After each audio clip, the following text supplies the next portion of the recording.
Well friends, today we discover together the Zaramarin 765 Free, a boat with an overall length of 7.65 meters and a width of 2.80 meters. We will now take a walk on board to discover the setup. But you, as always, remember to leave a like on this video and comment with your opinion. Let's check it out together. At the stern, there are two platforms added to the hull, separated from the engine. Engine, which in this case features a Suzuki with 150 horsepower, but the minimum power starts from 140 up to a maximum of 250. Look at the extension of the platforms. It is truly incredible for its category, and what's more, inside the left-hand platform there is the boarding ladder. Retractable climbing ladder. In this way the walking surface is totally free from obstacles, and we can also add side grab handles to facilitate exit from the water.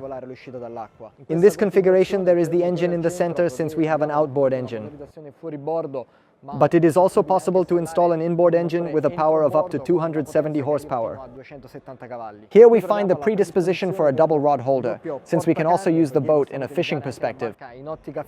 But the setup is totally customizable on request, while here there is the predisposition for the dock cable, the shower, and obviously the mooring cleat. We then get on board.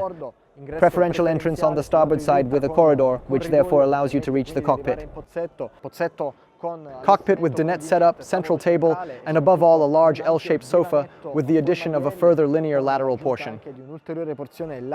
In this way, relaxation is ensured on board, since we are also well protected thanks to the awning present here. And we can also choose to further shade the area by unrolling the rear closure to also create a totally protected area, and therefore be able to use it as an additional sleeping place. Furthermore, the table can be raised and lowered upon request, and we can also optionally add a table with cushion to have a single large rear sun deck. Under the cushions there are also lockers to increase the storage space.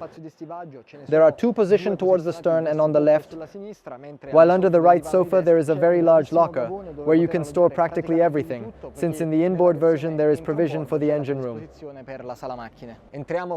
We then enter inside. We see that access is via a sliding door. This way you have a single central entrance into the cabin. We see that on the left there is a linear bed, very comfortable, with the possibility of removing the cushion and raising the base with the addition of a support. In this way an additional internal dinette is created, and there is also the possibility of removing the front support and raising the backrest to have a comfortable forward-facing seat. In this way we are always well protected inside, because look, there is practically 360-degree visibility, and there are also internal windows to ensure air circulation in addition to the skylight at the top. Look at how big it is, so brightness and ventilation are ensured inside. Inside this large locker there is access to the onboard systems with batteries and bilge pump, so everything can be easily inspected.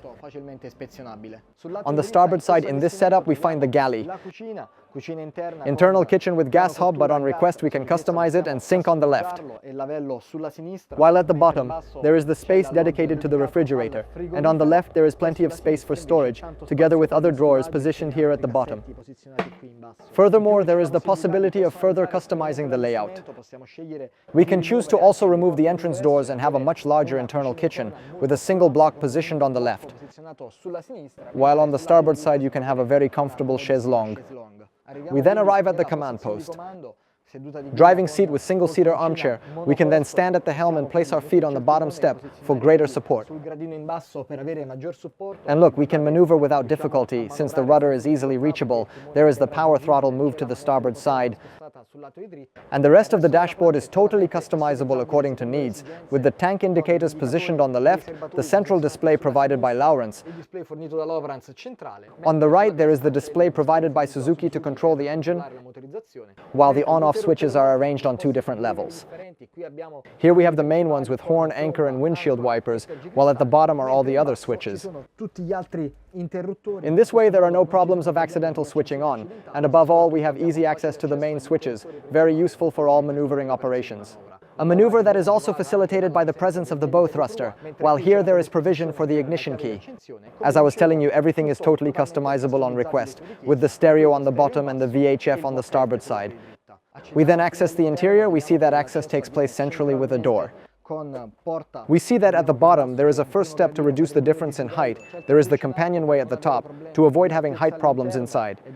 Upon entering, we see that the layout chosen by the shipyard sees a double bed positioned here in the front portion, which occupies the entire width of the internal cabin, and also continues at the rear with two windows, very convenient for giving brightness to the interior, manhole at the top, and we can also manage the brightness thanks to the presence of the Venetian blinds. In this way, everyone can modulate the light as they prefer. There is also no shortage of lateral object holder supports with wooden protection. In this way, all objects can be positioned without the risk of them falling, because here too, you see there are 3 shelves, as well as obviously the presence of a very comfortable wardrobe, where you can store all your clothing. Furthermore, there is the possibility of sliding the central portion of the bed towards the stern, and with the addition of a cushion, completely covering the internal area. In this way, a single large bed is created and there is plenty of space. And above all, I'll show you the height, because I can stand completely upright, so very comfortable. Even if you lower it, I can still get on my knees because the upholstery with the cushion starts immediately. So I can easily move around the main portion of the boat without any difficulty. In a separate cabin there is a bathroom positioned on the starboard side. Upon entering, we see that the sink is immediately in front of us, along the side.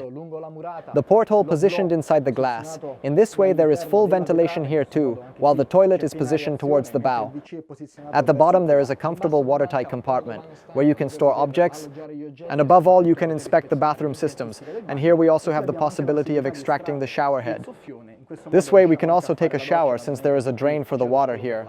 At the top there is no shortage of storage hooks, where you can place towels, for example. And I will also show you the internal height here, even more generous than the main portion. Since there is the console behind us, but there is a lot of space, so I can stand completely upright and therefore move around without any kind of difficulty. And I can also close the door and gain even more space in depth, with here the access for the inspection hatch for the internal contacts of the console. Let's go back towards the stern. I'll show you the double gangway, because we can choose to go up, in fact, both on the starboard side and on the port side. Mirrored layout, with the presence of a step to reduce the difference in height. But also look at the grab handles, which help us give full support. Here too there is a rather wide one. In this way we manage to have full grip and therefore arrive on the gangway. In this case, as you can see, there is also the guardrail that comes in handy for us greater protection, thanks also to the presence of the net. In this way, even children can get on board with less difficulty. Also look at the presence of solar panels, which ensure adequate charging of the batteries, so we can undertake long cruises even far from the dock. And here we have a single steel profile, which therefore allows us to have an easy and comfortable movement, because also look at the width of the gangway.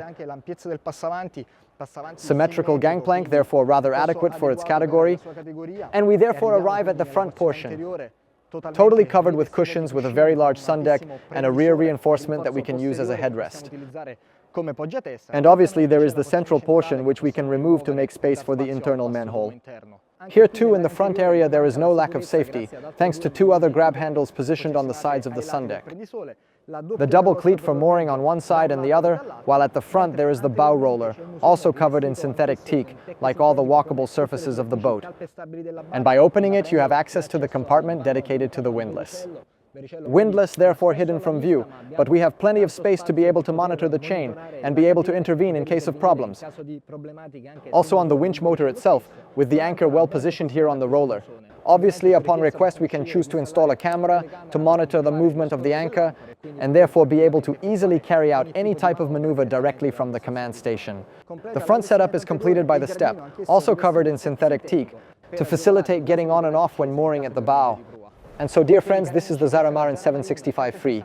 As always, if you liked the video, I invite you to subscribe to the YouTube channel and the Facebook page. Leave a like and tag the people you think might be interested. And as always, for all the next videos, we'll always see you here on the C Team.